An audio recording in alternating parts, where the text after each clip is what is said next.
హనుమంత్ రెడ్డి గారికి కూడా వదిలేయడం అనేది పేటెంట్ హక్కు జగన్మోహన్ రెడ్డికి. అలా మీరు మాట్లాడితే హనుమంత్ రెడ్డి గారు కంటిన్యూ చేయండి, మీరు కంటిన్యూ చేయండి.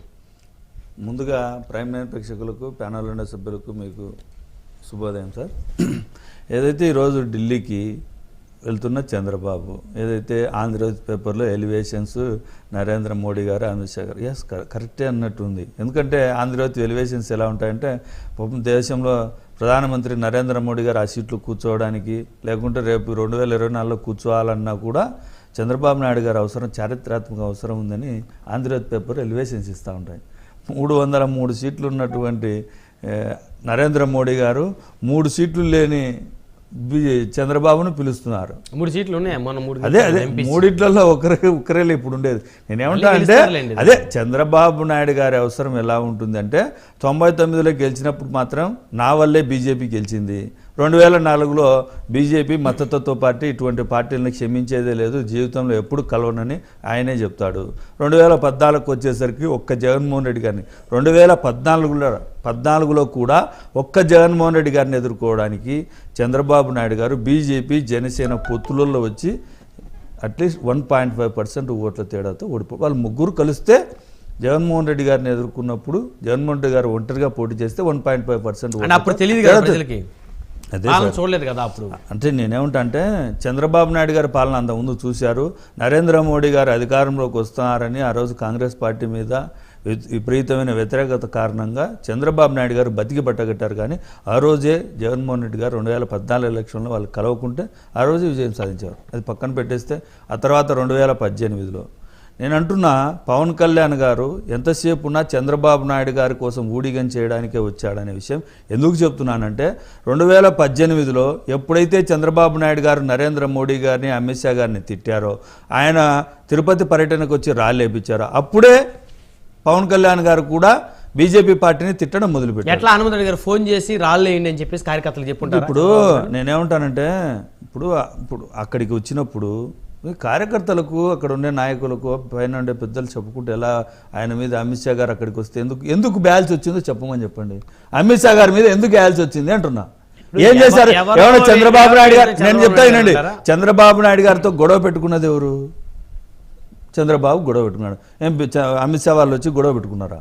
నేనేమంటానంటే, అవసరం తీరాక ఎలా ఉంటుంది చంద్రబాబు నైజం ఎలా ఉంటుందంటే, బీజేపీలోని పూడి తిరుపతిరావు గారు ఇలాంటి ఎప్పటి నుంచో ఉన్న కార్యకర్తలు కానీ, నాయకులు కానీ, ఇటువంటి నాయకులకు ఇప్పటికి కూడా చంద్రబాబు నాయుడు గారితో కలవకూడదనే. కానీ బీజేపీలో తెలుగుదేశం పార్టీ నుంచి పారాచూట్ బ్యాచ్ వచ్చింది. కొంతమంది బీజేపీలో తెలుగుదేశం పార్టీకి అనుకూలంగా పనిచేసే సుజనా చౌదరి కావచ్చు, సీఎం రమేష్ కావచ్చు, పురేంద్రేశ్వరి కావచ్చు, ఇలాంటి వాళ్ళందరూ కూడా ఇప్పటికి కూడా తెలుగుదేశం పార్టీతో పొత్తుల కోసం బతుకుతారు ఉన్నారు తప్ప ఎక్కడా కూడా బీజేపీ పార్టీ కోసమో, బీజేపీ పార్టీలో నాకు కూడా చాలా మంది తెలుసు, బీజేపీ పార్టీ వాళ్ళు చెప్తా ఉన్నారు, అప్పుడు కూడా ఇప్పుడు కూడా ఎప్పుడు కూడా తెలుగుదేశం పార్టీతో పొత్తులోకి వద్దనేదే ఆలోచన చేస్తా ఉన్నారు. ఎందుకంటే దేశానికి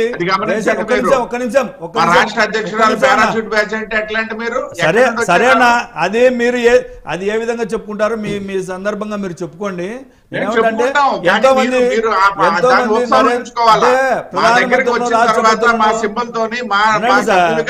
రాజ్యసభలో కండక్ట్ అయ్యారు.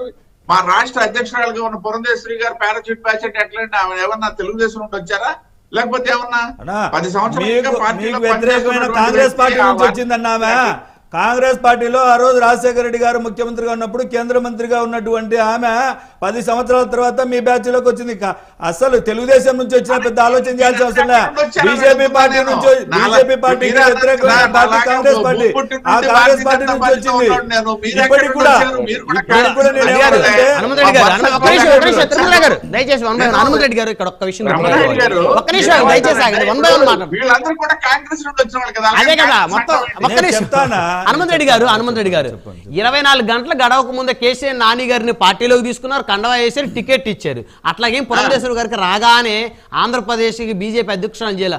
అనేక సంవత్సరాలు ఆవిడ సర్వీస్ చేసిన తర్వాత పదవి ఇచ్చారు. అంత మాత్రాన్ని మీరు పురంధేశ్వరి గారు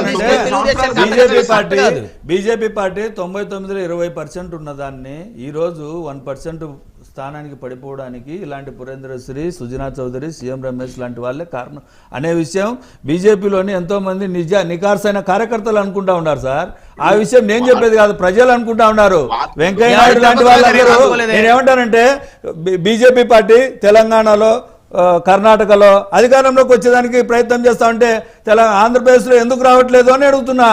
వాళ్ళు ప్రశ్నించుకోవాలా, మనం కాదు. నేనేమంటానంటే ఈరోజు ఈ రాష్ట్రంలో ముఖ్యమంత్రి జగన్మోహన్ రెడ్డి గారి పాలన చూసి ఈరోజు ఏదైతే వాళ్ళు చెప్తున్న అన్ని సర్వే సంస్థల్లో బీజేపీ ఏ విధంగా అధికారంలోకి వస్తుంది, బంపర్ మెజార్టీతో వస్తుందని చెప్తున్నారో అదే బంపర్ మెజార్టీతో జగన్మోహన్ రెడ్డి గారు మళ్ళా ముఖ్యమంత్రి అవుతారు. అన్ని సర్వే సంస్థలు తెలంగాణలో ఇచ్చినా, కర్ణాటకలో ఇచ్చినా, ఏదైతే ప్రభుత్వాలకు అనుకూలంగా ఇచ్చాయో అదే విధంగానే ఈరోజు ఇక్కడ జగన్మోహన్ రెడ్డి గారు అధికారంలోకి వస్తారని అన్ని సర్వే సంస్థలు.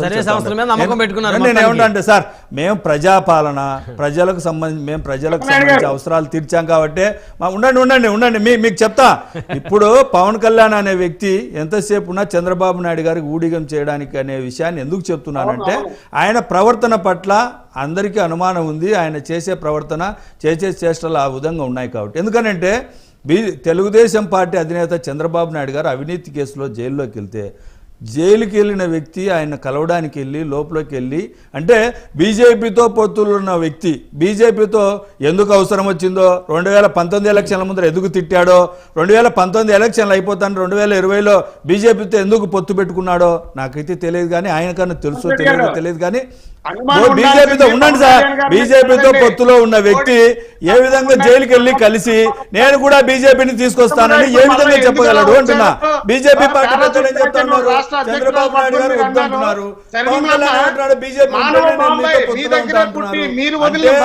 అంటే ఒక్క జగన్మోహన్ రెడ్డి గారిని ఎదుర్కోవడానికి బీజేపీ పార్టీకి చెప్తా ఉన్నా. తెలుగుదేశం పార్టీ, జనసేన పొత్తు లేకుంటే జగన్మోహన్ రెడ్డి గారిని ఎదుర్కోలేరా? మీరు మంచి పాలన నేను అలా చెప్పలేదు. జగన్మోహన్ రెడ్డి గారు బీజేపీ పార్టీ ఒంటరిగా పోటీ చేయొచ్చు కదా.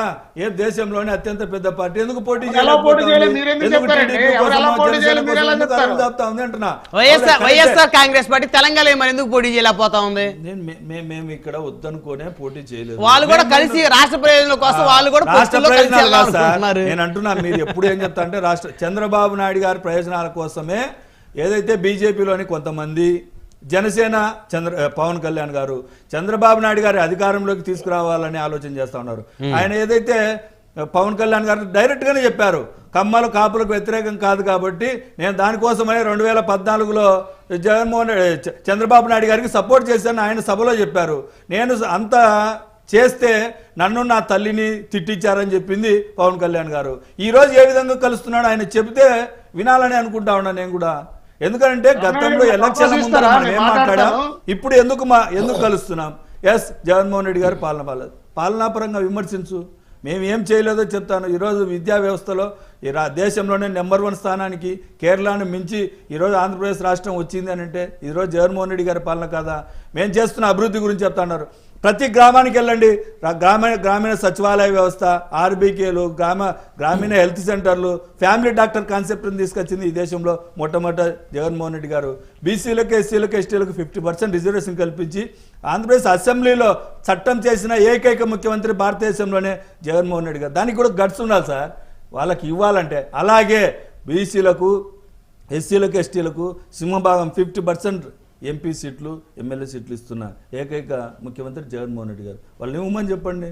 ఎంతసేపు ఉన్నా నేను ఎందుకు చెప్తున్నా అంటే ఆంధ్రజ్యోతి పేపర్ను నమ్ముకొని పోతే పవన్ కళ్యాణ్ గారు ఇంతకుముందు ప్రజారాజ్యం పార్టీకి ఏ విధంగా గతి పట్టిందో పవన్ కళ్యాణ్ గారి గతి కూడా అలాగే పడుతుంది. ఎందుకని అంటే గతంలో 2009 ఎలక్షన్ల ముందర ఏదైతే చిరంజీవి గారిని పార్టీ పెట్టమని చెప్పి ప్రోత్సహించి చిరంజీవి గారు అరవీర సూర్యుడు, భయంకరుడు అని చెప్పి ఏదైతే ఎలివేషన్స్ ఇచ్చారో, ఎప్పుడైతే టీడీపీ పార్టీకి నష్టం కలుగుతుంది అంటానే చిరంజీవి గారిని అధపాతాళానికి తొక్కినారనే విషయం చిరంజీవి గారే చెప్పారు. ఈనాడు పేపర్, ఆంధ్రజ్యోతి పేపర్ గురించి 2 పేపర్లు తీసుకొని చూపిస్తూ ఈ పేపర్లకు ఈ పేపర్ల ఆ వ్యవస్థ పేపర్లకి చంద్రబాబు నాయుడు గారికి సంబంధం ఏముంది? చంద్రబాబు నాయుడు గారు మానసపుత్రికలు సార్. చంద్రబాబు నాయుడు గారు ఏం చేసినా చేయకుండా కూడా నేను మీకు ఎలివేషన్స్ ఇస్తా ఉండేది వాళ్ళే కదా. అంటే నేను చెప్పేది కాదు, పవన్ కళ్యాణ్ గారు సొంత బ్రదర్ హనుమంత్ రెడ్డి గారు ఎప్పుడో జరిగిపోయినటువంటి అంశాలను తీసుకొని వచ్చి మళ్ళీ ఆ 2 సామాజిక వర్గాలు, ఆ 2 పార్టీలకు సంబంధించిన అభిమానులు, ఆ 2 కుటుంబాలకు సంబంధించిన అభిమానులు కొట్టుకోవాలి అనేటువంటి కాన్సెప్ట్ ఎంతవరకు కరెక్ట్? సార్ నేను ఇప్పుడు అయిపోయింది అన్నారు, కరెక్టే. పవన్ కళ్యాణ్ గారే చెప్పారు కదా, ఆయన మీద అనేక రకాల ఆరోపణలు చేసింది గతంలో తెలుగుదేశం పార్టీ. ఆయన పరిటాల రవి గారి ఎపిసోడ్ ని తీసుకొని వచ్చి చెప్పారు, అయిపోయింది అది అన్నారు ఒక మాట. కానీ ఇక్కడ పరిస్థితి నాకు అర్థం కాదు. ఏం సార్ పవన్ కళ్యాణ్ గారిని అంత తిట్టి వాళ్ళ తల్లిని తిట్టించారని, పవన్ కళ్యాణ్ గుండు కొట్టించారని ప్రచారం చేసింది టీడీపీ పార్టీ అని పవన్ కళ్యాణ్ గారు తెలుసుకున్నారు. తెలుగుదేశం తప్పు తెలుసుకుంది, ఆ వర్గం తప్పు తెలుసుకుంది. సార్ మీరు తప్పు తెలుసుకొని పవన్ కళ్యాణ్ గారు చంద్రబాబు నాయుడు గారు ముఖ్యమంత్రి చేసుకోవడానికే చెప్పండి. నాకేలేదు వాడుకులు వదిలేయటం అనేది పేటెంట్ హక్కు వైఎస్ఆర్ కాంగ్రెస్ పార్టీకి.